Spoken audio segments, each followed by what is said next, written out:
Welcome back, everybody. Derrick Soo, your East Oakland advocate. Well, if I'm running to become your next Oakland mayor in the event that the recall on Mayor Shane Tao is successful, here's one of the first things I would do.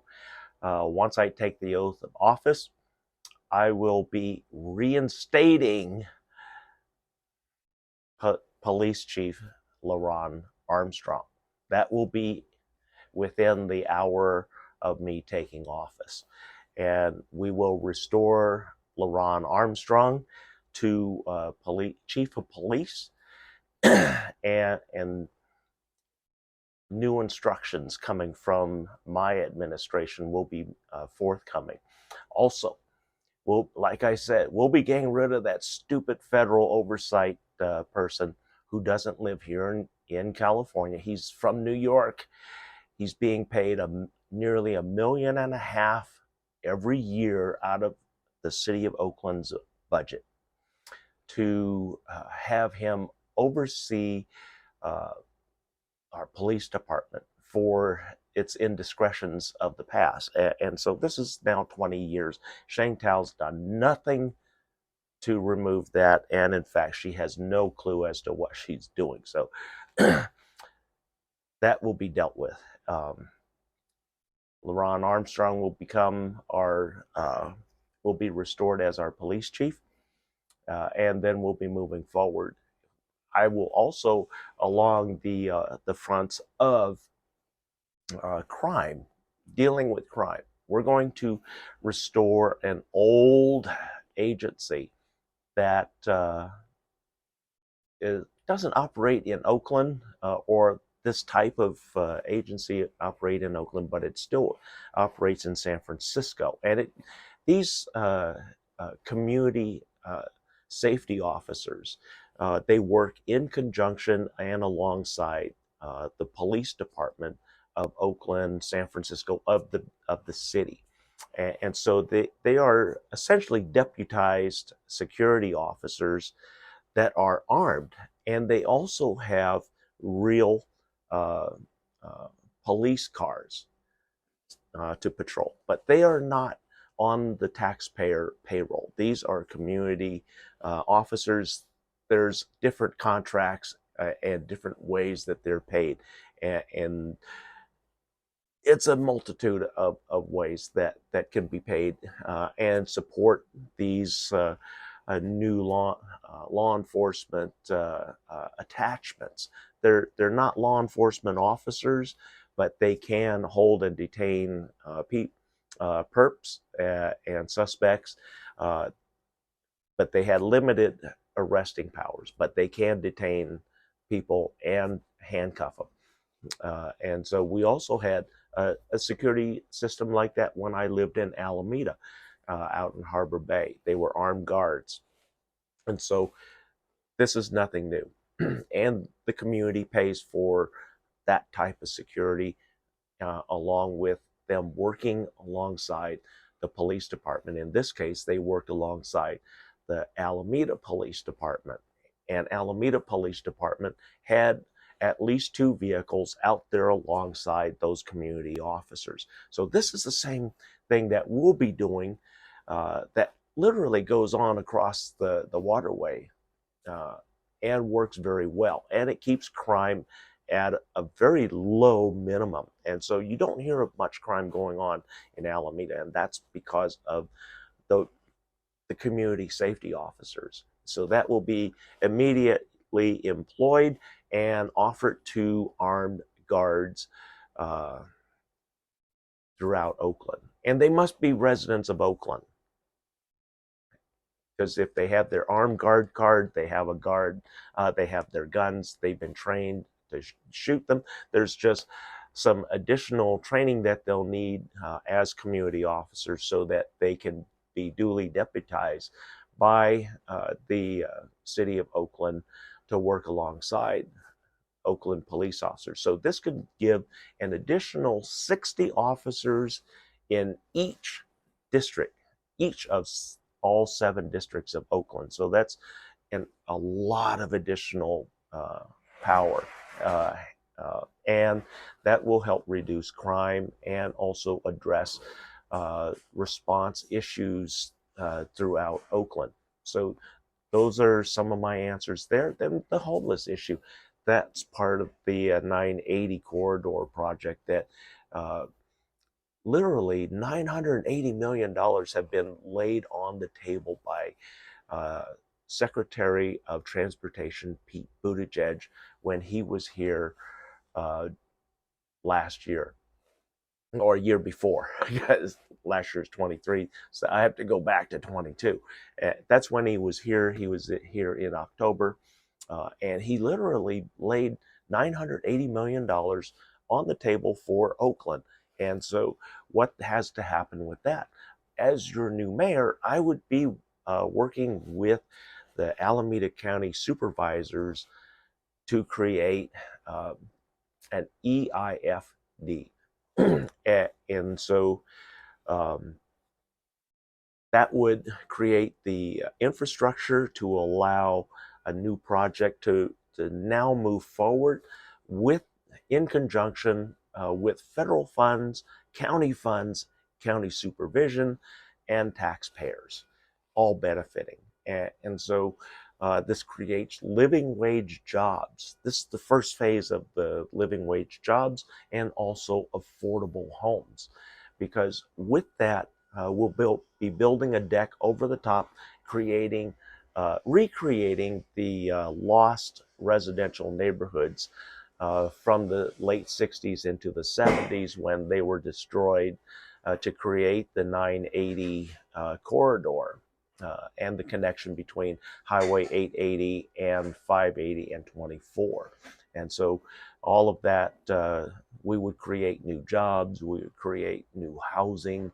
We can also create a new downtown arena, which could be attractive for new events and different events, because the Coliseum and the Coliseum Arena are outdated. They're beyond their usable and safe uh,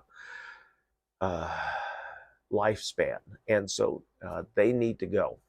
And so having issues with the John Fisher group in the ownership on that, which I knew that was going to be a long-term problem with Alameda County selling their share to a private entity, or actually a private group, which is John Fisher's group, and so they own 50% of the Coliseum, and so that's why there's when the Oakland Ballers, a minor league baseball team, was announced and said they were going to play at the Coliseum, is yeah, good luck with that, because that's not going to happen. I knew that wasn't going to happen for the Ballers, and even when the A's leave after the 2024 season, and there's nothing there, the John Fisher group still has control over that arena, that field. And so we know that that's going to be a long-term issue, and it's going to be a real sore spot for many, many years to come. But we'll be working on that issue when I become your next Oakland mayor. And then the waterfront. The waterfront has a lot of issues in terms of lack of tenants. There's no business down there, and restaurants are struggling. Also, we have the Oakland Middle Harbor, which is a wasted space that is shared in conjunction with the Port of Oakland. And a new project can be there to restore a lot of shopping, a lot of entertainment, and create an entertainment zone, which is the floating cruise ship fleet that I had been talking about since 2017. Not only do we have immediate emergency FEMA funded housing, we have nearly 20,000 new low cost and zero cost housing units available. and all FEMA funded, with this cruise ship project in Oakland's Middle Harbor. Along with that comes a new shopping district with those cruise ships, new entertainment, new forms of business, new interest and tourism into Oakland. This could be a really good boom for Oakland, and it also resolves a lot of issues and brings in new tax dollars, lots of new tax dollars, which helps the coffers of Oakland, so that we're not cutting budgets, but we're expanding budgets. So that's the short-sightedness of the previous administrations, and I fully understand your frustration with Shang Tao. She's the worst one of the bunch. Libby Shaft, yeah, what can I say about Libby? I did vote for her in her second term because during her reelection, the group that was there for the electorate, there was nothing there, and there was nothing but what we see now: incompetence and con men in there, and people who are just not in touch with the real world. And I say that with some of the candidates that were running for office, and in fact, they were the cause of a lot of Oakland's problems going back to the rioters, which created the federal oversight. And most of you know who I'm talking about. And his son was convicted to be a rapist here in Oakland, and that's what caused him to really lose confidence with the residents and the voters of Oakland. And so I'm hoping that he takes the message from the last electorate that nobody wants him. Yeah, he's not wanted. He's out of touch. He doesn't even know what he's talking about, because he says that the homeless are mostly from outside of Oakland, which is a bunch of bullshit. Only 18% of the homeless are known to be from outside of Oakland. 18%. 82% lived either in Oakland or Alameda County. And so this is why they are still here. And so, no, Ignacio, you're an idiot. I'm just calling you that because that's the facts. You're out of touch. You're also created the federal oversight because you were part of the problem that allowed the rioters to exist. Because you were a city council president back then. So you shouldn't be running either. You're a part of the Oakland problem.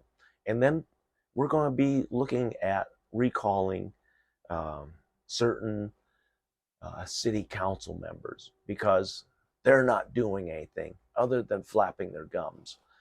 And so there's big changes that are needed. And I support the recall. I'm going to be following it very closely, and I'll be registering to become the immediate runoff candidate in that. I'll gather the signatures, everything that I need. I may need some of your help, but let me know what you can do. If you support the recall, keep listening, because I'm going to talk about how we're going to solve Oakland's criminal issue. It's not a lot of criminals from Oakland. There are criminals from Oakland, but as we've seen with this last big criminal ring, they're all from outside of the city of Oakland. And in fact, there's familia ties to these crime organizations. And I've been talking about this behind the scenes with a lot of people, and I've known about this and I've warned about this. And this is just the beginning. They're just touching what I've been talking about for years. So as your new mayor, I'm very aware of what's going on. I know how to solve the problems of Oakland. My family has an incredible reputation here in Oakland, of making Oakland a place that people wanted to come to. People came for jobs because of our family cannery. The Pacific Coast Cannery. My great-grandfather, Lou Hing, he did a lot for the city of Oakland in helping create Oakland to become the great city that it was. And it's been just a lot of bad mismanagement and bad administration that have taken down the city of Oakland. But I'm here to restore that.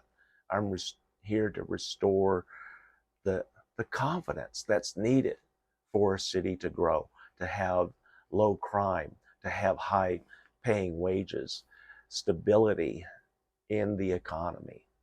That's what I bring to the table. Thanks for joining me. We'll be right back.